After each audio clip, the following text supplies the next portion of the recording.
I always find it fascinating to watch how the MCU adapts the origin stories for heroes and villains. Sometimes they knock it out of the park and update it in a way that's even better than what's on the page, and other times they drop the ball and you wonder just what the heck were they thinking. So which MCU origins were better than the comics, and which ones were worse? Well, that's what I'm going to discuss today. Did Iron Man have a better origin in the comics or the MCU? What about Spider-Man? Or either version of the Mandarin? There's a lot to talk about, so let's get started.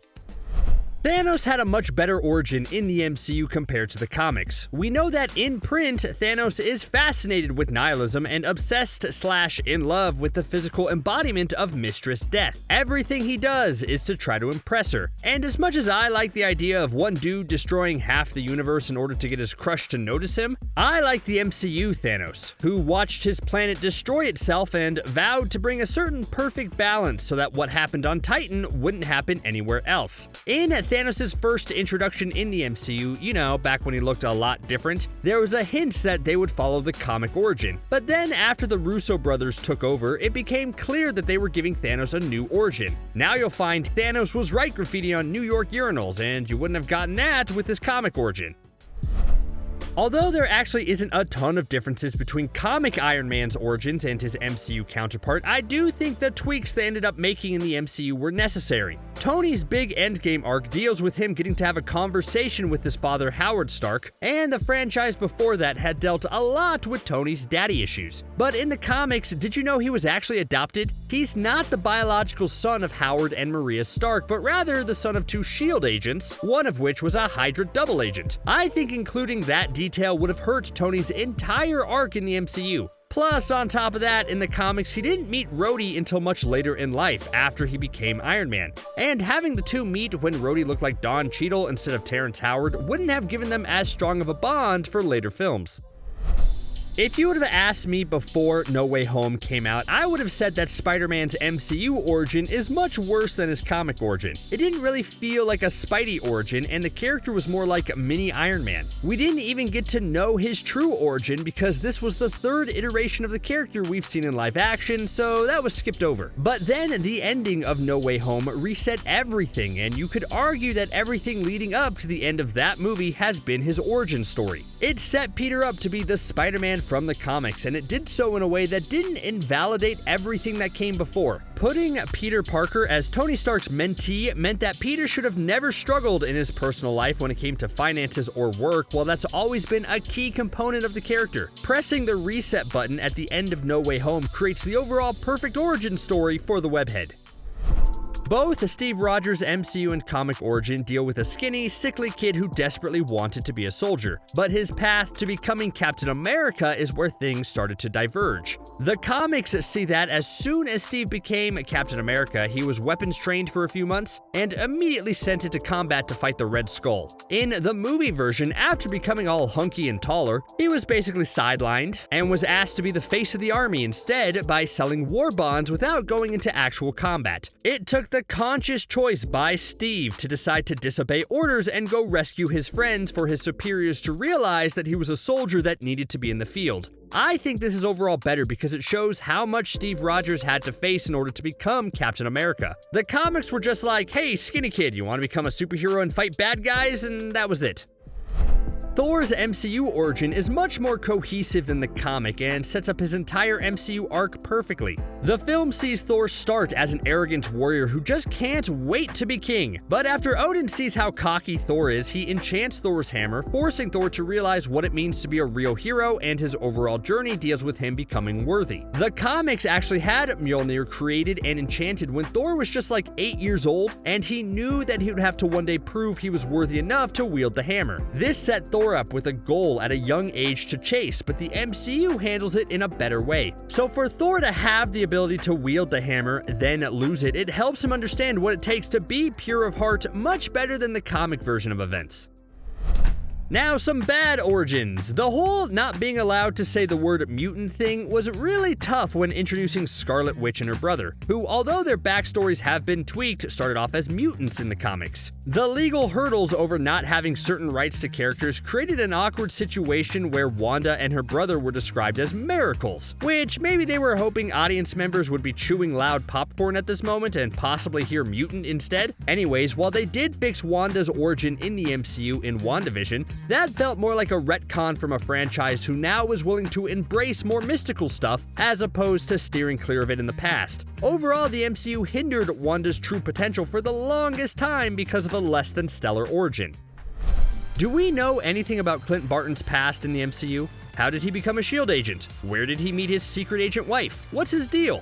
Well, you'd never really know that watching the MCU because all the background story went to his best friend Natasha. And that's sorta a shame because Hawkeye's comic origin is fascinating. I mean, he was in the circus and a criminal, for heaven's sake. Don't you want to know about MCU Clint's doing circus and crime and whatever? That's the story I want to see, but I doubt we ever will at this point. And having Clint start off as a criminal would have veered too close to Black Widow's backstory, but I like the idea of Clint helping Natasha because he knew what it was like to do bad things but not wanting to. Makes their whole relationship a little sweeter.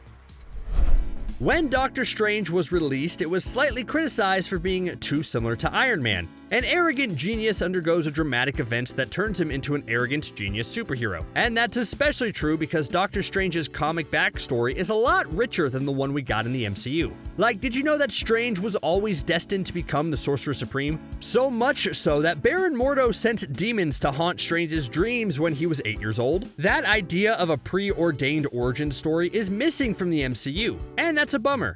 Plus, in the movie, Strange just lost the use of his hands, which sent him into his depression, but in the comics, Stephen has a much more complicated relationship with loss, having lost his sister at a young age, then the passing of his mother during his residency made him more impersonal as a surgeon, and then his brother was hit by a car after yelling at Strange to go visit their father, who was also on his deathbed. Yeah, that sense of loss didn't translate as well to the MCU.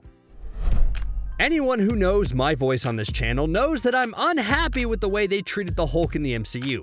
I think Hulk is one of the best Marvel characters with one of the most interesting backstories, and yet his true origin hasn't been tapped into yet. The Hulk origin we got came when Bruce still looked like Edward Norton and Thunderbolt Ross came to him for help in basically recreating the super soldier serum. Of course, things go wrong and we get the big green guy. Nothing else of substance has been discussed regarding Bruce's past, which is mostly because rights issues have made a Hulk solo film in the MCU extremely difficult. But comic readers know that Bruce's past is much more traumatic than what we've seen. A tough relationship with his father, to put it lightly, is such a defining element for Bruce's origin that the MCU hasn't bothered with. Maybe because we're still having crazed Nick Nolte flashbacks?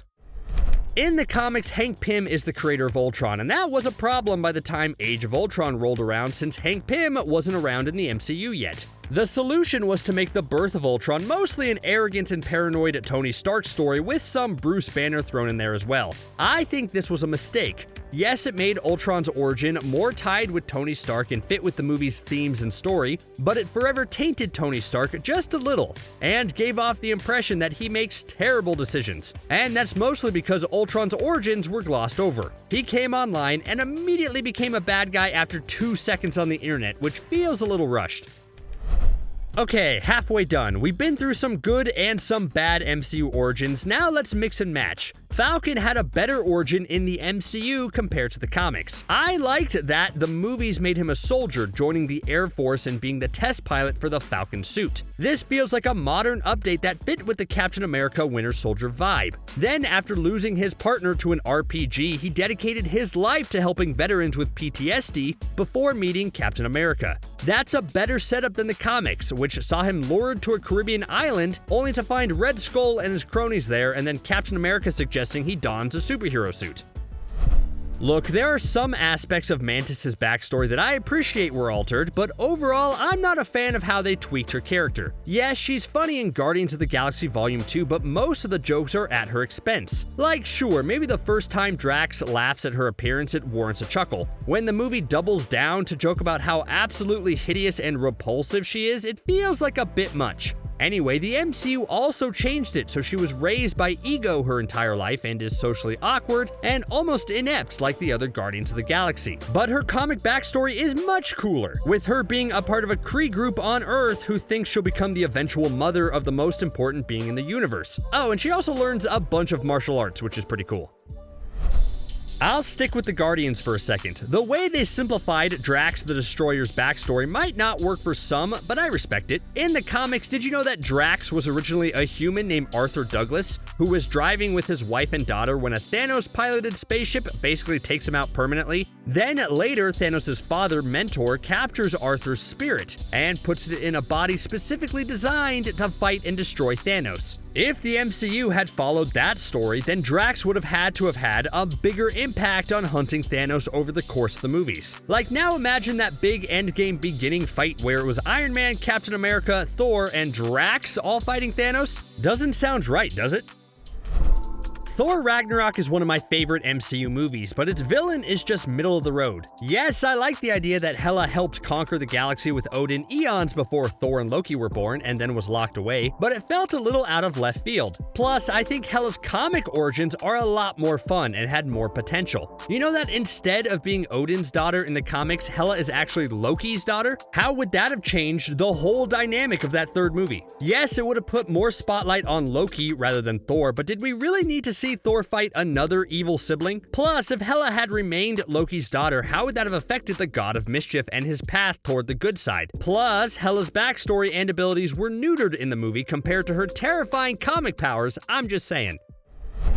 Black Panther's origins in the MCU were heartbreaking. Yes, he knew he would eventually become king along with being the Black Panther, but he had no idea it would happen so soon. When his father T'Chaka is caught in the crossfire of the explosion made by Baron Zemo, T'Challa is forced to step up and be king. But first he wants to hunt down Zemo for revenge. But when he finds Zemo, he knows he has to break the cycle and not take him out, choosing justice and forgiveness over revenge. It's a great origin story for the kingly figure we would see in Black Panther. Much better than the comics, which saw him have to win the throne from his uncle after spending time in America studying.